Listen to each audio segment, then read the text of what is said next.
So I mean, you know, it's big ups to her for not being afraid to play that role. Like there's a lot, you know, a lot of younger actresses I think now are less inhibited about playing that role. You know, Megan Fox, Amanda Seyfried come to mind.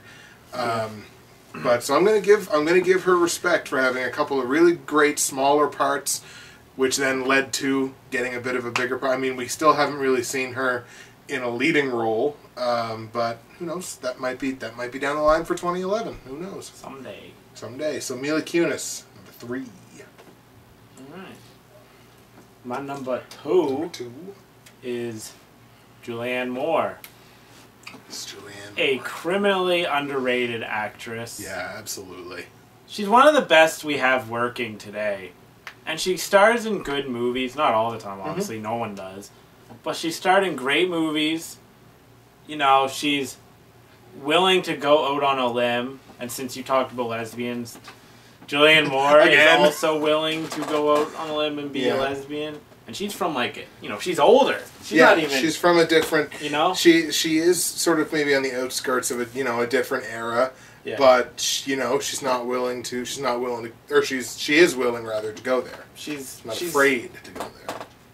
You know, she's great. She's been in a couple movies this year. The Kids Are All Right. Chloe.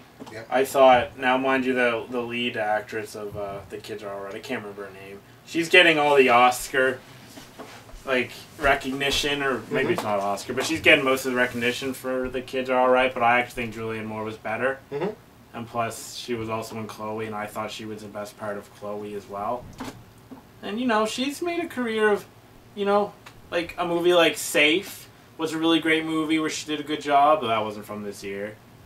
Just she's always, I don't know, she's daring. You know, she'll go out and do things.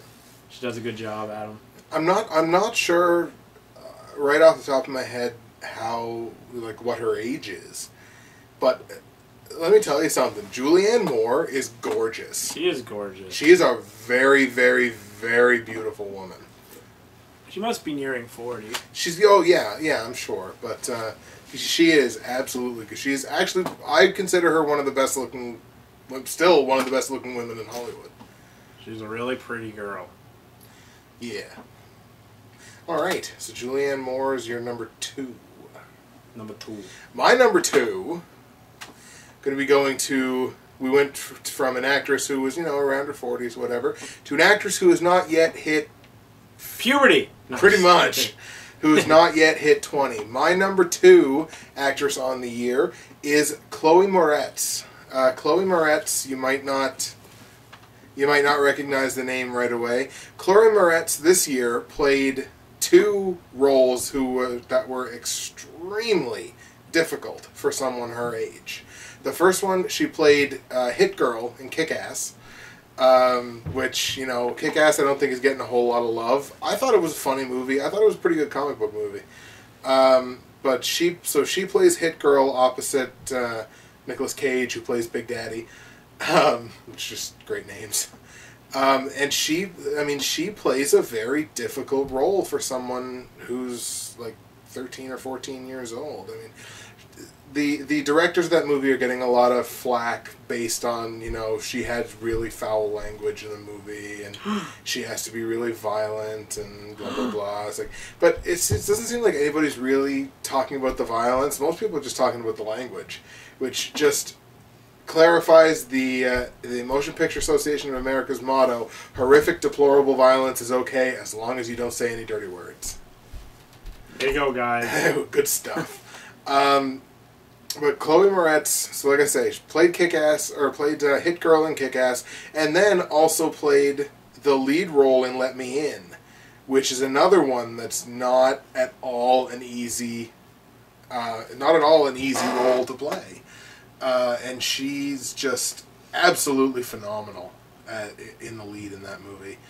A girl who down the line is probably going to get, if she keeps it up with the kinds of roles that she's playing now and her development as an actress, I'm sure at some point is going to get some Oscar love. You know, it might not be for 10 years, but I assume that it's coming. You know, despite how dirty pervert slash pedophile this is going to sound, and I assure you I don't mean it this way. For a girl who's so cute, she's been playing a lot of violent roles. Yeah, she has. You got this cute little girl, and, you know, she's a vampire. Or she could kick your ass. Yeah. Or she beats up the bad dudes. Yeah. Yeah. Yeah, absolutely. Chris Hansen, I'll email you his address. There's a knock at the door. Yo, Mitch! Why don't you come have a seat right over here? Yeah. Yeah, she's good. She did a good job. Yeah. There's no arguments. Although one thing I noticed, you didn't like Kick-Ass before. You must have came around on it. I came around on it a little bit, yeah. I think it was funnier and better made than I gave it credit for when I first watched it. So. All right. And certainly just in terms of being a comic book movie. And now the moment you've all been waiting for. My number one. I bet you I can guess what it is. I'm not gonna. Go ahead. No guess. Guess? My guess is going to be Natalie Portman. And he's right. Oh! Because there cannot be any other. Ooh. No, year. it's true. There can't. Absolutely. Natalie Portman is, again, I know I said this about Julianne Moore, one of the best actresses working today. Mm-hmm. In fact, name me one better. I don't think I can. It does. She's always great. I mean, she was great in Black Swan this year. But, okay. She was in a movie called Free Zone, which wasn't a great. I didn't like the movie a lot, but she's amazing in that. She was good in V for Vendetta, and because of V for Vendetta,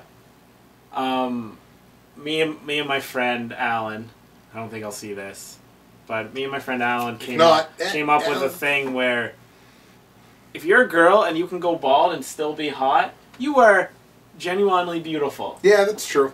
Natalie Portman, beautiful girl. Yeah. With the acting chops, you know, a smart person. She's funny. Yeah. She's the Natalie Portman rap. Yeah, the Natalie Portman rap. She's, she might be my favorite actress working today. I love Natalie Portman. She was in another movie this year, but we didn't get to see it. The one that she just wants to have sex. The comedy. Oh, which might not be a great movie, but not How Do You Know, but or maybe it wasn't released this year. No, it's still yet to be. I don't know if it's a festival movie. Anyway, she's in there. It's her and Ashton Kutcher. Which I don't know. I might see it because it could be funny. But Natalie Portman, you're probably my favorite actress working today. And in Black Swan, you give another amazing performance. You can do everything. Yeah. So. Well, she was in Brothers too. She was the highlight of Brothers. She's always the highlight. Yeah. It's not even fair for anyone else to be. They should just have a movie where it's just her in a room acting. I'd watch it. Just sitting there like, hi, I'm Natalie Portman. I'm making a YouTube video. Yeah. This is Natalie Portman's pound for pound top 10 mixed martial artists. Natalie Portman's worst movies of the year. All movies that she starred in. No. Yeah, Natalie Portman. It's not a very original choice. I'm still trying to think of another actress that might be. I'm gonna keep thinking, and if I come up with one at some point in the video, I might just stop whatever I'm saying or you're saying and shout it out. But I'll shoot you down. You probably will, because I'll remind you that she's better. Yeah, fair enough.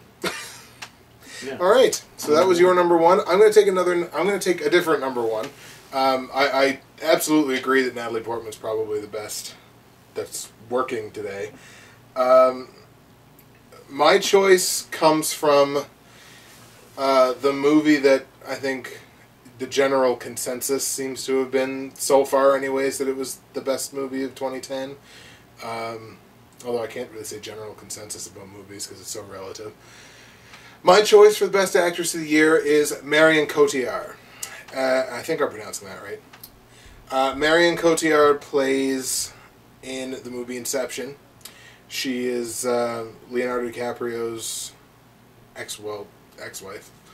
Because she's, not really living anymore. She messes everything.